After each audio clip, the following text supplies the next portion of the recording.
ఆకాశవాణి ప్రాంతీయ వార్తలు చదువుతున్నది ఏబిఎస్ఆర్ మూర్తి. ముందుగా ముఖ్యాంశాలు. దేశంలోని రైతులకు కేంద్ర ప్రభుత్వం అండగా నిలుస్తోందని ప్రధానమంత్రి నరేంద్ర మోదీ పేర్కొన్నారు. రాష్ట్రంలో బడుగు బలహీన వర్గాలకు సమన్యాయం అందించాలనేదే ప్రభుత్వ లక్ష్యమని ముఖ్యమంత్రి వైఎస్ జగన్మోహన్ రెడ్డి తెలిపారు. ఆంధ్రప్రదేశ్ గవర్నర్ ఎస్ అబ్దుల్ నజీర్ ఈ నెల 27, 28 తేదీల్లో విశాఖపట్నంలో పర్యటించనున్నారు. భద్రతా పనుల కారణంగా పలు రైళ్లను రద్దు చేస్తున్నట్లు వాల్తేర్ డివిజన్ రైల్వే అధికారులు వెల్లడించారు. ప్రధానమంత్రి నరేంద్ర మోదీ మన్ కీ బాత్ మనసులోని మాట కార్యక్రమం 106వ సంచిక ఈ ఆదివారం ప్రసారం కానుంది. ఇక వివరాలు. దేశంలోని రైతులకు కేంద్ర ప్రభుత్వం ఆర్థికంగా అండగా నిలుస్తోందని ప్రధానమంత్రి నరేంద్ర మోదీ పేర్కొన్నారు. ఈరోజు మహారాష్ట్ర పర్యటనలో భాగంగా షిరిడీలో దాదాపు 7,500 కోట్ల రూపాయల విలువైన బహుళ అభివృద్ధి కార్యక్రమాలకు నరేంద్ర మోదీ ప్రారంభోత్సవాలు శంకుస్థాపన చేశారు. అదేవిధంగా నమో షత్కారి మహా సన్మాన్ నిధి యోజనను కూడా ప్రారంభించారు.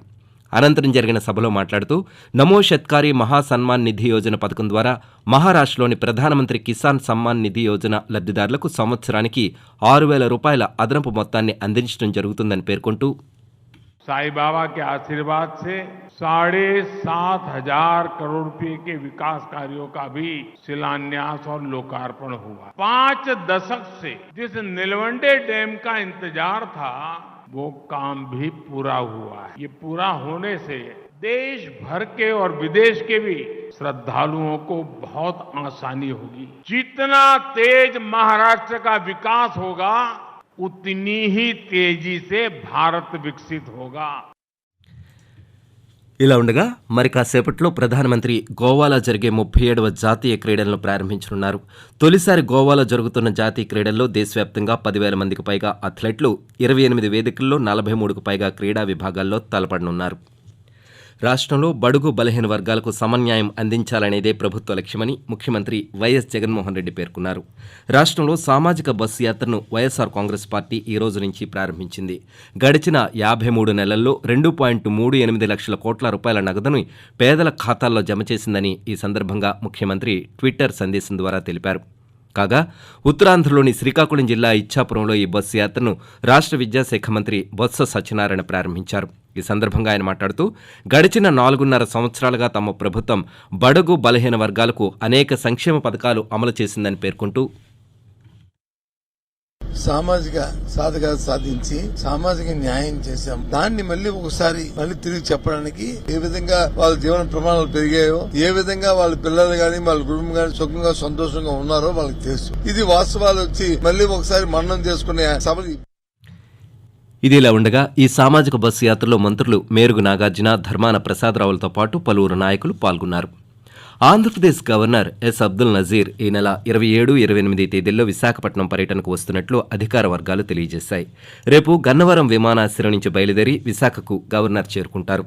ఈ నెల 28న విశాఖ పర్యటనకు వస్తున్న భారత ఉపరాష్ట్రపతి జగదీప్ ధన్కడ్కు గవర్నర్ ఎస్ అబ్దుల్ నజీర్ విశాఖ విమానాశ్రయంలో స్వాగతం పలుకుతారు. అనంతరం ఇద్దరూ కలిసి ఆంధ్ర వైద్య కళాశాలలో జరిగే శతాబ్ది ఉత్సవాల్లో పాల్గొంటారు. అదే రోజు సాయంత్రం ఉపరాష్ట్రపతి జగదీప్ ధన్కడ్కి గవర్నర్ వీడ్కోలు పలుకుతారు. కర్ణాటకలోని చిక్బళ్లాపూర్ సమీపంలో ఈరోజు తెల్లవారుఝామున జరిగిన ఘోర రోడ్డు ప్రమాదంలో ఆంధ్రప్రదేశ్కు చెందిన 12 మంది దుర్మరణం పాలయ్యారు. ఈ ఘోర ప్రమాదంపై ముఖ్యమంత్రి జగన్మోహన్ రెడ్డి తీవ్ర దిగ్భ్రాంతి వ్యక్తం చేశారు. రోడ్డు ప్రమాదంలో శ్రీ సత్యసాయి జిల్లాకు చెందిన ప్రయాణికులు మృతి చెందడం కలచివేసిందన్నారు. బాధిత కుటుంబాలకు ప్రభుత్వం అన్ని విధాలా అండగా నిలుస్తుందని ముఖ్యమంత్రి పేర్కొన్నారు. దక్షిణ మధ్య రైల్వే పరిధిలోని విజయవాడ డివిజన్లో భద్రతా పనుల కారణంగా పలు రైళ్లను రద్దు చేస్తున్నట్లు రైల్వే అధికారులు తెలియజేశారు. ఈ నెల 27, 28, 29 తేదీల్లో రాజమండ్రి, విశాఖ మధ్య నడిచే ప్యాసింజర్ రైళ్లను రెండు వైపులా, ఈ నెల 27, 28 తేదీల్లో విశాఖపట్నం, విజయవాడ మధ్య నడిచే ఉదయ్ ఎక్స్ప్రెస్ రైళ్లను రెండు వైపులా రద్దు చేస్తున్నట్లు రైల్వే అధికారులు తెలిపారు. అదేవిధంగా తూర్పు కోస్తా రైల్వే పరిధిలో విశాఖపట్నం కిరండోల్ నైట్ ఎక్స్ప్రెస్ కోరాపుట్ వద్ద నిలుపు చేస్తున్నట్లు, అదే రైలు కోరాపుట్ నుంచే విశాఖపట్నానికి తిరిగి ప్రయాణం అవుతుందని కూడా తెలియజేశారు. 26, 27, 28 తేదీల్లో భువనేశ్వర్ నుంచి బయలుదేరి హీరాకూడ్ ఎక్స్ప్రెస్ కోరాపుట్ వద్ద నిలిపివేయబడి మరుసటి రోజు కోరాపుట్ నుంచి తిరుగు ప్రయాణం అవుతుందని రైల్వే అధికారులు వివరించారు. ఆకాశవాణి ప్రాంతీయ వార్తలు వింటున్నారు. ప్రధానమంత్రి నరేంద్ర మోదీ తన మనసులోని భావాలను ఆకాశవాణి ద్వారా దేశ ప్రజలతో పంచుకునే మన్ కీ బాత్ మనసులోని మాట కార్యక్రమం 106వ సంచిక ఈ నెల 29వ తేదీ ఆదివారం ప్రసారం కానుంది. ఈ కార్యక్రమం ఆకాశవాణి, దూరదర్శన్ నెట్వర్క్ అంతటా ప్రసారమవుతుంది. మన్ కీ బాత్ కార్యక్రమానికి ప్రజలు తమ సూచనలు, సలహాలు అందజేయాలని ప్రధానమంత్రి కోరారు. ప్రజలు తమ స్వర సందేశాలను 1800117800 అనే నెంబర్కు రేపు సాయంకాలం వరకు పంపించవచ్చు. విశాఖ ఉక్కు కర్మాగారం హాట్ మెటల్ ఉత్పత్తిలో 50 మిలియన్ టన్నుల మైలురాయిని అధిగమించి ఘనత సాధించింది. ఈ సందర్భాన్ని పురస్కరించుకుని బ్లాస్ట్ ఫర్నేస్ 2 కంట్రోల్ రూమ్లో ఈరోజు జరిగిన కార్యక్రమంలో steel plant CMD Atul Bhatt మాట్లాడుతూ ఈ విజయం ఉక్కు పరిశ్రమ కొత్త శిఖరాలను చేరుకోవడానికి దోహదపడుతుందని తెలిపారు. సంస్థలోని ప్రతి ఉద్యోగికి ఉన్న అచంచలమైన సంకల్పాన్ని ప్రతిబింబిస్తుందని పేర్కొన్నారు. ఈ నెల 28వ తేదీన ఉపరాష్ట్రపతి జగదీప్ ధన్కడ్ విశాఖ పర్యటనను విజయవంతం చేయాలని జిల్లా కలెక్టర్ డాక్టర్ ఎం మల్లికార్జున అధికారులకు సూచించారు. ఈరోజు కలెక్టరేట్లో సంబంధిత శాఖాధికారులతో ఆయన సమీక్షా సమావేశం నిర్వహించారు. ఈ సందర్భంగా మాట్లాడుతూ ఆంధ్ర వైద్య కళాశాల ఏర్పడి 100 ఏళ్లు పూర్తయిన నేపథ్యంలో నిర్వహించే శతాబ్ది వేడుకలకు ఉపరాష్ట్రపతి హాజరవుతున్నారని, ఈ కార్యక్రమంలో రాష్ట్ర గవర్నర్ ఎస్ అబ్దుల్ నజీర్ పాల్గొంటారని వెల్లడించారు.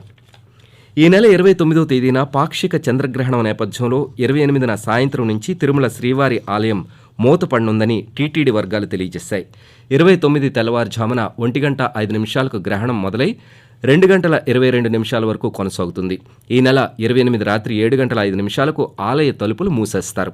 ఇలా ఉండగా శ్రీశైలంలోని ఆలయంలో పాక్షిక చంద్రగ్రహణం కారణంగా ఈ నెల 28 సాయంత్రం 5 గంటల నుంచి మరుసటి రోజు ఉదయం 5 గంటల వరకు ఆలయ ద్వారాలు మూసివేయనున్నారని అధికార వర్గాలు వెల్లడించాయి.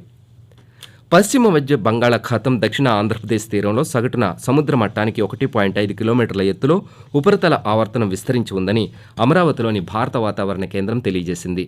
ఉపరితల ఆవర్తన ప్రభావంతో ఉత్తర కోస్తా ఆంధ్రతో పాటు యానాముల్లో రాగల 2 రోజుల్లో తేలికపాటి నుంచి ఒక మోస్తరు వర్షం 1-2 చోట్ల కురిసే అవకాశం ఉందని వెల్లడించింది.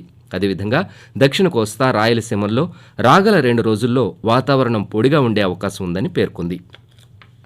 తెలుగుదేశం పార్టీ అధినేత నారా చంద్రబాబు నాయుడు బెయిల్ పిటిషన్ను అత్యవసరంగా విచారణ జరపాలని కోరుతూ ఆయన తరపున న్యాయవాదులు ఈరోజు రాష్ట్ర హైకోర్టులో హౌస్ మోషన్ పిటిషన్ దాఖలు చేశారు. 3 నెలల క్రితమే చంద్రబాబు ఎడమ కంటికి క్యాటరాక్ట్ ఆపరేషన్ జరిగిందని, ఇప్పుడు కుడి కంటికి ఆపరేషన్ జరపాల్సి ఉందని ఆ పిటిషన్లో పేర్కొన్నారు.